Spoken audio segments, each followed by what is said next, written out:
Hello, today I'm going to talk you through Unit 225.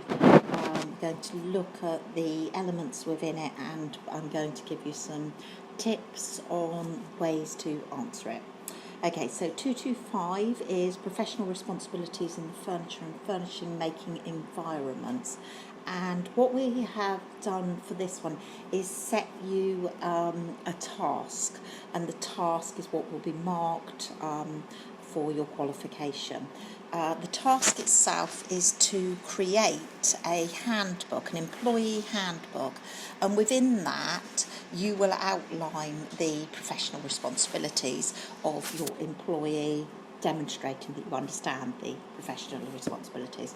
Now, there are only 2 learning outcomes in Unit 225, you'll be delighted to know, and for this one, what I would say is if you can give an answer for 1.1 through to 1.7, and you'll notice that 1.2 and 1.3 I've suggested you put in a table together, then use learning outcome 2 just as an index really to show the reader, whether it be the internal, external verifier or myself as your assessor, where I can find a demonstration that you understand this. So an example of that might be describe how to minimise waste, and you might within the handbook for your employee have described how important it is to minimise waste and what they should do with items to make sure that they do. Hence you've described minimising waste. So that's the sort of thing you will do, and you might then just put in these columns, so 2.2, see page 7 on minimising waste. It's always a good idea when you are doing your handbook to sort of keep your titles quite close to the questions. Not only does it focus your mind on what you're trying to answer, it also makes it really easy for whoever is marking your work to see that you've kind of covered those elements, and also keep your eye on the range, and if possible try and go beyond the range with it. I'm now going to take you back to 1.1 to 1.7 where I'm going to sort of walk you through a few of the things that we're going to cover within that. So 1.1 will talk about the factors. It asks you to outline factors which contribute to good working relationships. And so for this, I want you to think about good working relationships. If you look at the range, it will give you some really good clues as how to tackle it. And many of you have worked in different forms of industry, so you will have your own input. You'll have good examples of things that make good working relationships. So you're going to talk about respect. You're going to talk about cooperation with other people. You're going to talk about the fact if you promise to do something, that you're going to do it. You're going to take responsibilities for mistakes, and you're not going to cast the blame, let's say, on somebody else. That you're going to build trust with people. If you've made an appointment with someone, you're going to keep that appointment and you're going to be there on time, and all of those good working practices that show that you respect them. You're going to be cooperative within the workplace, and you're going to work with a pleasant manner which sort of demonstrates positive behaviour. Communication. If you can communicate effectively, and we all know this, don't we?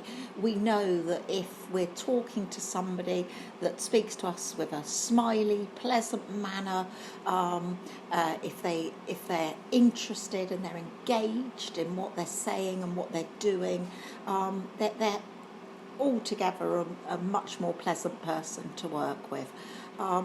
Communicate effectively by sort of listening and maintaining eye contact. Eye contact is quite important, isn't it? I know if somebody's looking, they're distracted and they're not looking at you, you really do get the impression that they're not really listening, or they're not interested in what you've got to say. We're quite often with our younger students, sometimes you sort of get the impression that really they'd rather be on their phone than listen to you. That can happen occasionally, and I know, speaking to employers, that can happen with employees. But we're all guilty of it. I won't just put it down to the young. Learn and work as a team. Now, teamwork, looking at teamwork, taking credit as a team for something that has gone well, and telling each other, you've done a really good job. I couldn't do this job without you. If my success is your success, and often as an employer, you will find that thanking every member of staff for sort of the work that they do is really important. Just as an employee as well. Some people have got extra responsibilities, but they really rely on other people to sort of make that a success. So working as a team, maybe if there's a rush order on, going the extra mile, staying late, all of those things can be really good. Giving effective and quick feedback is really important. I know you guys probably get frustrated if I can't get back and give you effective feedback for your assignments so that you can move on and put them right. Some of you might be really glad if I don't go back to you too quickly, but it's that sort of thing within a working professional responsibility environment that you might want to say, you've done that really well, that's great, but can you just tighten this up? Can you make sure that's straight? If you can just put that right, and then it's almost ready to go. But feedback effectively so that people understand what they've done, and the way you give it as well. When I did my teacher training, we were always taught sort of to sandwich things. So we might say something really good, and you've done this really, really well, and then you might have to say, the thing that I find that you're possibly weaker, or that you might need to work on, or can I give you a hand with, is this, and then maybe leave with, but you're excellent and that, and I'd really like you to show the rest of the class that way. Yes, you've given them all the information they needed. I've given effective feedback, but you don't want anybody to go out feeling as though, oh my goodness, I'm no good at anything and I might as well give up now, because that's totally unnecessary. Patience with people that are not so good at things, and being organised. It can be frustrating if you're working with somebody that's, is just not organised, not there when they say they're going to be, or forget things that they've said they're going to do, or just all the tools and equipment are a complete and utter mess. There are other things like having a good sense of humour, because it's always great if you've got somebody that's got a good sense of humour, especially if things are going kind of wrong. If they can lift the spirits of everybody, then that's really good. And on the other hand, you don't want to be a bully, because within work setting that can be, really quite poor. You'll also have your own ideas for this one, so please do pop in any ideas you've got. For the next one, now I thought this would work really well as a table, so if you complete this unit as a table, and on the one column, what you're going to do is describe how colleagues can assist one another, and in the other column, state situations which would require assistance. So you're going to do it as two different things, and I thought they'd work quite nicely together, because you can sort of think of the situations where you might need help and then say how they could help, whether it be something as simple as getting a new job in, and making sure that you are you've got someone there to help you, a kind of a buddy up sort of situation. Maybe someone's got a bit more experience that can give the advice. If the situation was sort of beyond the level of knowledge, do look at the range here. I think this is something that you'll be able to consider and be able to do really easily. Think about all elements of it, whether it be somebody starting a new job and ensuring that they know where everything is and what they'll need and that they feel welcome and things like that, through to if there's an accident and how you would cope with that accident. So I'm not gonna say any more than that. I think that's something you can research and you can do a great thing there. So 1.4, with 1.4, explain the importance of teamwork.